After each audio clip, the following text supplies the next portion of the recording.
अस्सलाम वालेकुम। तो आज हमारी object oriented programming and dart की क्लास स्टार्ट होने वाली है।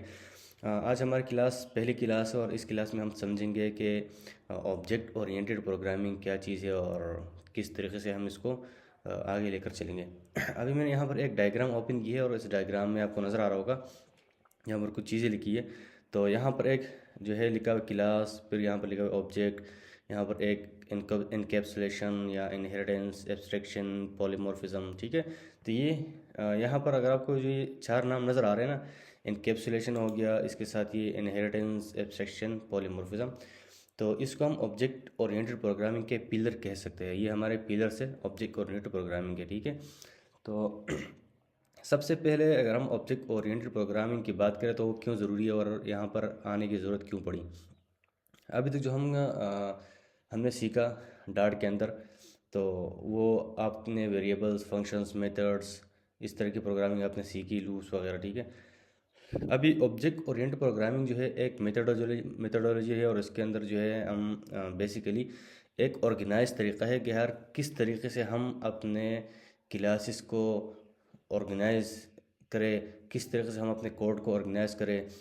इसका फ़ायदा ये होता है कि एक तो हमारी जो है कोड रिपीटेशन नहीं होती। मतलब ऐसा नहीं होता कि यार हम जो है एक कोड हमने लिख दिया और हम बार बार हमें कहीं पर आगे क्लास के अंदर किसी भी कोड की ज़रूरत हो तो हम बार बार वो दोबारा लिखें, तो इसकी ज़रूरत नहीं होती ऑब्जेक्ट ओरिएंटेड प्रोग्रामिंग में। इसका जो है फ़ायदा ये होता है कि हम क्या करते हैं, हम अपने हर क्लास से रिलेटेड कोड बनाते हैं। फॉर एग्जांपल अगर मैं देखूं तो स्टूडेंट हो गया, तो स्टूडेंट के हिसाब से मैं एक क्लास बना दूंगा और उसमें सिर्फ स्टूडेंट का ही इन्फॉर्मेशन होगी।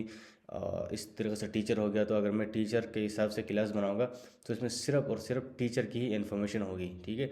तो इससे क्या होगा, एक ऑर्गेनाइज तरीके से हम कोड लिख सकेंगे, इसको मैनेज कर सकेंगे और इसको जो है रिपीट करने की ज़रूरत नहीं होगी। हम सिर्फ क्या करेंगे, एक क्लास के अंदर मैंने अपने सारे फंक्शन मेथड्स लिख दिया और उस क्लास को हम फिर दूसरी क्लास के अंदर भी इनहेरिट कर सकते हैं। तो इससे कोड रिपीटिशन में आसानी होगी। तो ये इंट्रोडक्शन था और इंशाल्लाह अभी हम जैसे प्रैक्टिकली काम करते जाएंगे तो आपको साथ साथ समझ में आ जाएगी।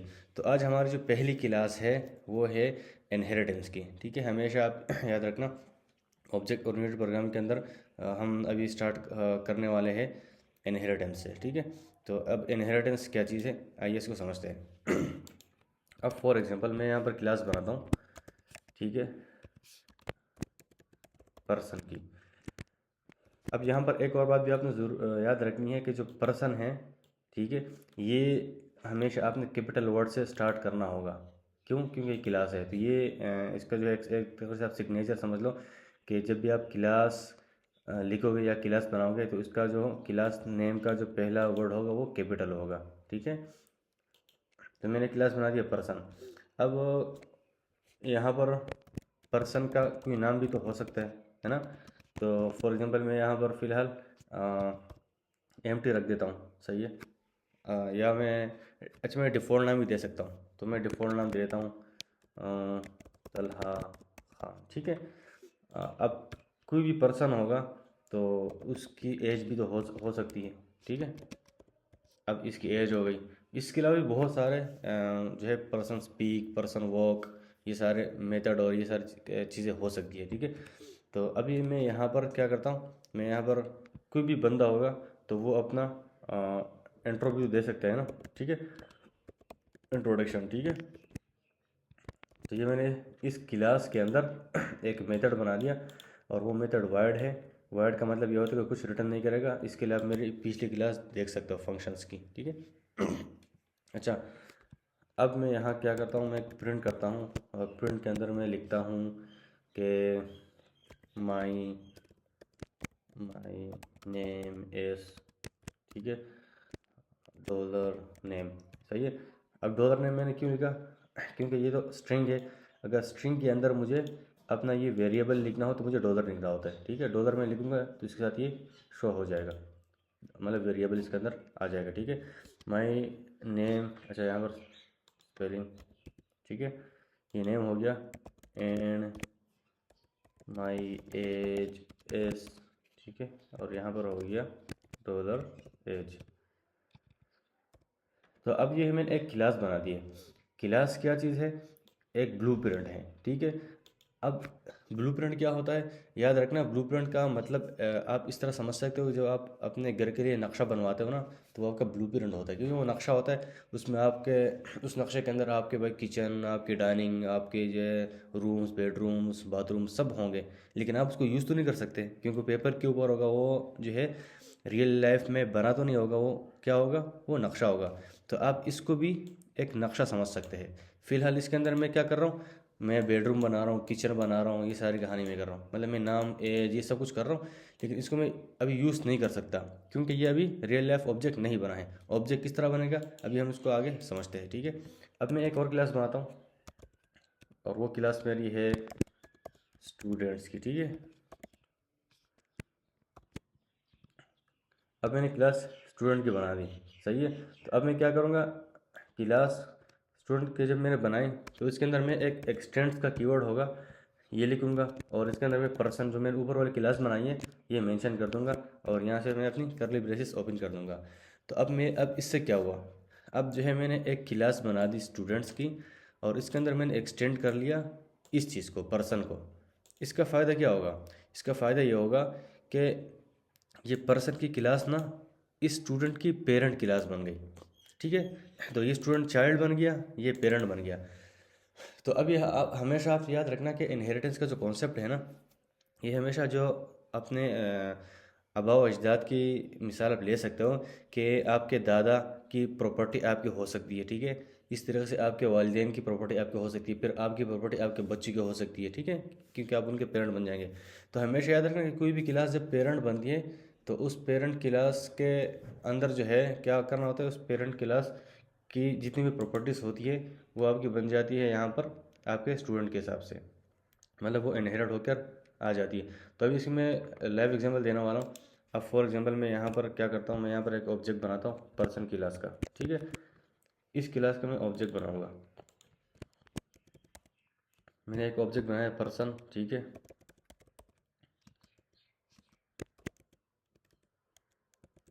ठीक है, ये मैंने ऑब्जेक्ट बना दिया। अभी अच्छा, पर्सन का नहीं, मैं यहाँ पर इसको फ़िलहाल म्यूट कर देता हूँ, और मैं क्लास बनाता हूँ स्टूडेंट्स का, ठीक है। मैं स्टूडेंट का क्लास बनाता हूँ, ठीक है। अब मैंने स्टूडेंट का क्लास बनाया, ऑब्जेक्ट बनाया, ठीक है। तो ये ऑब्जेक्ट बनाने का तरीका क्या है, कि सबसे पहले आप अपनी क्लास का नाम लिखोगे, इसके बाद आप अपने ऑब्जेक्ट का नाम लिखोगे। यहाँ पर आप कुछ भी लिख सकते हो, ये इसमें आपकी मर्ज़ी है। मैं फ़िलहाल S1 कर देता हूँ कि यार एक स्टूडेंट 1 हो गया, ठीक है, या ST1 हो गया, मतलब स्टूडेंट 1 हो गया, ठीक है। ये आपकी मर्ज़ी है। और फिर आप यहाँ पर कंस्ट्रक्टर पास करता हो। अब कंस्ट्रक्टर क्या चीज़ है, इंशाल्लाह इसको हम नेक्स्ट क्लास में पढ़ेंगे, मतलब वो ऑब्जेक्ट ओरिएंटेड प्रोग्रामिंग के अंदर हम इन सब चीज़ों को कवर करते रहेंगे साथ साथ, ठीक है।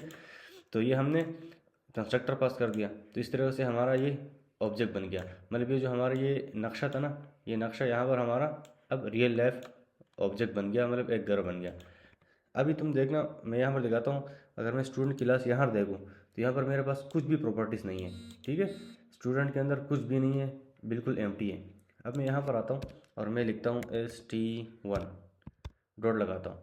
तो अब आपको नज़र आ रहा होगा कि इसके अंदर एज भी आ गई, नेम भी आ गई, ठीक है। और यहाँ पर एक मेथड इंट्रो भी आ गया। हालांकि यहाँ पर तो कुछ भी नहीं है, लेकिन ये कहाँ से आ रहे हैं, ये आ रहे हैं आपके इस क्लास से, क्योंकि मैंने इस क्लास को इनहेरिट कर दिया, मतलब मैंने इसको पेरेंट बना दिया। पेरेंट बनाने से क्या हुआ कि ये सारी प्रॉपर्टीज़ इसके जो बच्चा है या इसको चाइल्ड क्लास है, इसको भी इनहेरिट होगी, इसको भी मिल गई, विरासत में मिल गई। तो इसको हम विरासत कह सकते हैं। मतलब पेरेंट क्लास की जितनी भी प्रॉपर्टीज़ होगी, अगर मैं इनहेरिट करूँगा अपने दूसरी क्लास में, तो वो सारी यहाँ पर अवेलेबल हो जाएंगी, सही है। तो अब मैं यहाँ पर देखता हूँ फॉर एग्जांपल, जैसे मैं यहाँ पर क्या करता हूँ, प्रिंट करता हूँ ST1 डॉट इंट्रो, ठीक है, डॉट, कहाँ गया भाई,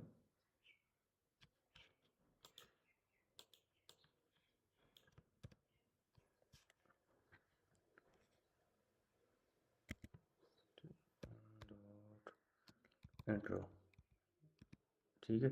और इसको मैं क्या करता हूँ, इसको मैं प्रिंट करता हूँ। वहाँ पर पता नहीं क्यों ये मसला कर रहा था, तो खैर इसको देख लेते हैं, ठीक है।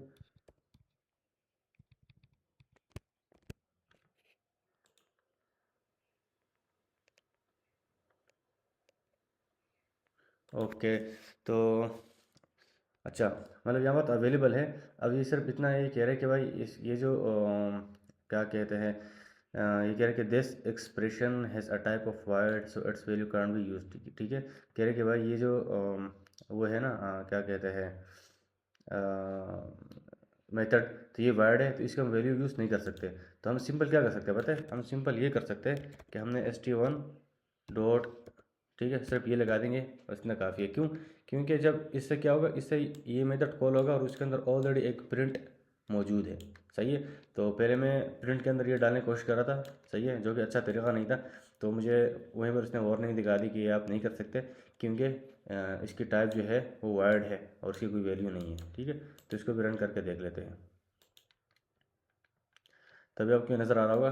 ठीक है, कि ये कह रहे कि भाई my name is Talha Khan and my age is zero. Zero इसलिए क्योंकि मैंने बाई डिफ़ॉल्ट यहाँ पर ज़ीरो दिए।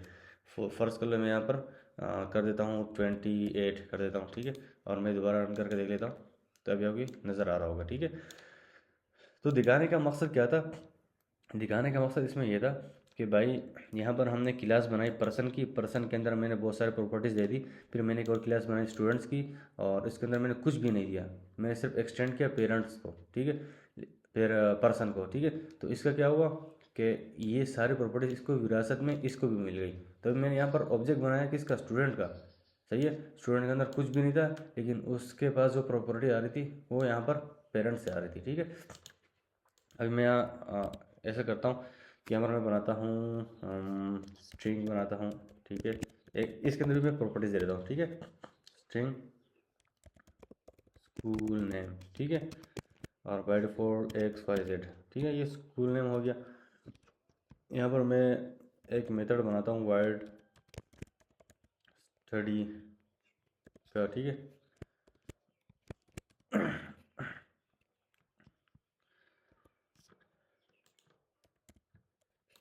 ठीक है, ये मुझे वार्निंग दे रहे थे कि यार ये आप क्लास के अंदर आप पहले कैपिटल वर्ड लिख सकते हो लेकिन यहाँ नहीं लिख सकते। ठीक है, मतलब मसला तो नहीं है, लेकिन ये अच्छी प्रैक्टिस नहीं है। अब मैं यहाँ पर लिखता हूँ क्या लिखता हूँ, मैं यहाँ पर लिख देता हूँ कि जो है आई am studying in dollar school name. ठीक है, तो अब इससे क्या होगा अब मैं कह रहा हूँ कि भाई सॉरी, अब मैं ये कह रहा हूँ कि यहाँ पर मैंने एक स्टूडेंट के अंदर भी मैंने एक वो बना दिया, एक प्रॉपर्टी बना दी, और इसके अंदर मैंने मेथड बना दिया। तो अभी आप यहाँ पर देखना, यहाँ पर मैंने ऑब्जेक्ट बनाया हुआ था स्टूडेंट का। ठीक है, अब मैं यहाँ पर ऑब्जेक्ट को डॉट लगाता हूँ। हमेशा याद रखना, ऑब्जेक्ट जब आप बनाओगे इसलिए बनाओगे, सही है, ताकि ये सारी की सारी जो प्रॉपर्टीज़ है ना इसको आप एक्सेस कर सको। तो ऑब्जेक्ट से हमेशा एक्सेस होती है। ऑब्जेक्ट का नाम लिखोगे, फिर यहाँ पर डॉट लगाओगे, तो आगे बाद जितनी भी प्रॉपर्टीज़ होगी वो यहाँ पर आ जाएंगे। तो अभी देखना, यहाँ पर स्कूल नेम भी आ गया, एज भी आ गया, नेम भी आ गया, इंट्रो भी आ गया, स्टडी भी आ गया, ये सब के सब आ गए। ठीक है, हालांकि इसके अंदर सिर्फ मेरे पास दो मेथड है, तो इसका ये अपने मेथड भी आ रहे हैं, और इसके पास जो पेरेंट की तरफ से इसको मिले हुए थे विरासत में, वो भी आपके पास यहाँ पर शो हो रहे हैं। ठीक है, अभी मैं यहाँ पर लिखता हूँ अच्छा, अब मैं इसको एक और ऑब्जेक्ट बनाता हूँ। ठीक है, स्टूडेंट st2। ठीक है, मैंने एक और ऑब्जेक्ट बनाया। अब इस ऑब्जेक्ट का st2 जो है, अब मैं इसको सेट करता हूँ अपनी मर्ज़ी से। ठीक है, अब मैं यहाँ लिखता हूँ कि भाई मेरे पास जो है स्कूल का नाम क्या है, मेरा स्कूल का नाम है भाई ग्रामर, ग्रामर स्कूल। ठीक है,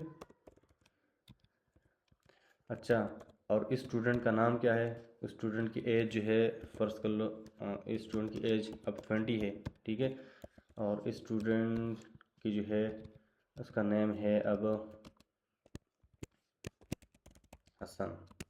ठीक है, तो ये हो गया हसन खान। ठीक है तो अब मैं क्या करता हूँ, अभी मैं जाता हूँ और स्टूडेंट के अंदर मैंने अपनी सारी प्रॉपर्टी सेट कर दी, और अब मैं इसको यहाँ पर जाके एक इसको भी कॉल कर देता हूँ। ठीक है, और मैं इसको भी कॉल कर देता हूँ स्टडी को। ठीक है, और अभी जाके हम रन कर देते हैं, और जो ये वाला स्टूडेंट इसको भी चलो ये तो भी ठीक है, ये पहले से रन हुआ है, तो इसको भी हम रन करके देख लेते हैं। ठीक है, अभी जैसे मैंने रन किया ना, तो जो पहला स्टूडेंट था, जो हमने पहले बनाया था स्टूडेंट 1, सही है, इसके अंदर हमने कोई प्रॉपर्टी सेट नहीं की थी, बस पेरेंट के मतलब यहाँ पर पेरेंट के अंदर जो चीज़ इसको मिली हुई थी, सही है, बस हमने सिर्फ वो प्रिंट कर दी कि स्टूडेंट 1 डॉट इंट्रो। तो इसने क्या बोल दिया कि भाई my name is Talha Khan and my age is 28। क्यों? क्योंकि इसके अंदर जो बाय डिफ़ॉल्ट पेरेंट की तरफ से जो था ना, सही है, मतलब पेरेंट की तरफ से क्या था कि यार इसका तलहा खान नाम है और इसकी जो एज है वो 28 है, तो यहाँ पर इसने प्रिंट कर दी। फिर मैंने क्या किया, जो दूसरा बच्चा था ना स्टूडेंट, मैंने एक ऑब्जेक्ट बना दिया इसके अंदर। फिर स्टूडेंट जो था उसने अपनी विरासत बनाई, अपनी विरासत बोल रहा हूँ, उसने अपनी प्रॉपर्टी बना दी, सही है। इसने अब स्कूल नेम ऐड हो गया और यहाँ पर एक स्टडी भी ऐड हो गई, ठीक है। जब फिर मैंने दूसरा ऑब्जेक्ट बनाया स्टूडेंट का, ठीक है, अब क्या हुआ, स्टूडेंट 2 के अंदर मैंने क्या कर दिया, स्कूल नेम मैंने चेंज कर दिया। क्यों? अब ये जो दूसरा स्टूडेंट है वो चाहता है कि यार मेरे जो वालिद साहब है, सही है, तो उन्होंने मुझे मतलब ये तो खैर बिल्कुल एक नई एडिशन होगी, क्योंकि ये जो स्कूल नेम था ये तो इसके अंदर था ही नहीं। तो मैंने यहाँ पर क्या कर दिया, मैंने इसको सेट कर दिया ग्रामर स्कूल, ठीक है। मैंने मैंने बोल दिया कि यार मैंने इस स्कूल के अंदर पढ़ना है। अब उस बच्चे की एज क्या है, 20 है, जो उसको पेरेंट की तरफ से मिलती 28 थी, तो ये जो 20 ये वाली है ना, ये इसके ऊपर रिप्लेस हो जाएगी, ठीक है। फिर मैंने बोला कि अब स्टूडेंट 2 का नाम जो है वो हसन है, तो ये नाम जो है इसके ऊपर रिप्लेस हो जाएगा, ये हट जाएगा, इसके ऊपर ये रिप्लेस हो जाएगा, ठीक है। उसके बाद फिर जब मैंने क्या किया, उसके बाद फिर मैंने इसको प्रिंट कर दिया और इसको प्रिंट कर दिया। तो इसने क्या बोला, इसने बोला कि भाई my name is Hasan and my age is 20, ठीक है। और उसने फिर बोले I am studying in grammar school, सही है। तो इस सारी कहानी को समझने के लिए आपको थोड़ी सी प्रैक्टिस की ज़रूरत है, ठीक है। और थोड़ा सा समझना है, आपने समझना क्या है कि भाई एक पेरेंट क्लास होगी, सही है, और उस पेरेंट क्लास को अगर आप एक्सटेंड करोगे किसी दूसरी क्लास में, तो वो सारे के सारे प्रॉपर्टीज़ उस इस क्लास के अंदर भी आ जाएंगी, ठीक है। और इस क्लास के अंदर भी आप मज़ीद फिर एडिशन कर सकते हो, ठीक है। तो क्या हुआ, मतलब इससे मुराद क्या हुआ, अब मैं यहाँ पर फॉर एग्जांपल मैं क्या करता हूँ, मैं यहाँ पर एक और क्लास बनाता हूँ, ठीक है, टीचर का, ठीक है। अब टीचर क्या है, वो पर्सन ही होगा ना, मतलब वो इंसान होगा ना, वो जानवर तो नहीं हो सकता, तो इसलिए मैं इसको पर्सन से एक्सटेंड कर दूंगा। तब क्या होगा, इससे फ़ायदा पता है क्या होता है, इससे फ़ायदा ये होता है कि टीचर के अंदर, सही है, जब मैंने पर्सन को एक्सटेंड किया तो हमें यहाँ पर दो चीज़ें मिल गई, एक तो नाम मिल गया, एक हमें एज मिल गई, सही है। तो इसका फ़ायदा ये हुआ, सही है, कि मुझे यहाँ पर दोबारा ये चीज़ें करने की ज़रूरत नहीं है, स्ट्रिंग मतलब मुझे यहाँ पर ये करने की ज़रूरत नहीं है बार बार, सही है, मुझे इस चीज़ की ज़रूरत नहीं है, मैं बार बार ये नहीं लिख रहा क्योंकि मुझे ऑलरेडी ऊपर से मिल चुका है। तो इसको हम कहते हैं रिपीटिशन ऑफ कोड, कि आप जो है एक कोड को बार बार नहीं लिखो, बल्कि एक ही जगह लिख दो जो जो चीज़ें आप पर्सन के अंदर आपको जो जो चीज़ें चाहिए। अगर आपको ये लगता है कि यार स्टूडेंट के अंदर कौन कौन सी प्रॉपर्टीज़ जो है मुझे बार बार लिखनी है, सही है, मतलब फॉर एग्जांपल किसी भी पर्सन का एक एनआईसी भी तो होगा ना, सही है, तो मैं लिख देता हूँ कि यार इसका एक एनआईसी भी होना चाहिए, ठीक है। तो अब क्या होगा, इस बंदे के पास स्टूडेंट का भी तो एनआईसी होगा, तो वो एनआईसी इस बंदे को मिल जाएगा बाय डिफ़ॉल्ट, सही है। इस तरह से मैं अगर मैं देखूँ तो मैं कहता हूँ कि किसी भी पर्सन के, सही है, किसी भी पर्सन के क्या होंगे आइस, ठीक है, कितनी आइस होंगी, 2, ठीक है, तो यहाँ पर भी मिल जाएंगी, सही है। तो ये वो सारी कहानी है, सही है, कि आप क्या करता हो, आप एक कॉमन क्लास बनाता हो, एक क्लास बनाता हो, कॉमन क्लास बनाता हो, उसके अंदर अपनी सारी वो प्रॉपर्टीज़ आप लिखते हो जो प्रॉपर्टीज़ आपको पता पता हो कि यार ये मुझे इसकी ज़रूरत पड़ेगी नेक्स्ट क्लासों में, तो मैं बार बार नेक्स्ट क्लास के अंदर वो प्रॉपर्टीज़ नहीं लिखूँ, बल्कि मैं एक ही जगह सारी प्रॉपर्टीज़ लिख दूँ और वो मुझे यहाँ पर भी अवेलेबल हो जाए, मुझे यहाँ पर भी अवेलेबल हो जाए, और मैं आगे बीच में भी क्लासें बनाऊँगा तो वहाँ पर अवेलेबल हो जाए, ठीक है। तो उम्मीद करता हूँ कि आपको इनहेरिटेंस का जो है समझ में आ गई होंगी, ठीक है। और इंशाल्लाह नेक्स्ट क्लास में हम इसको फिर मज़ीद एडवांस की तरफ लेकर चलेंगे और मज़ीद इसको समझेंगे। तो मिलते हैं नेक्स्ट क्लास में। Thank you.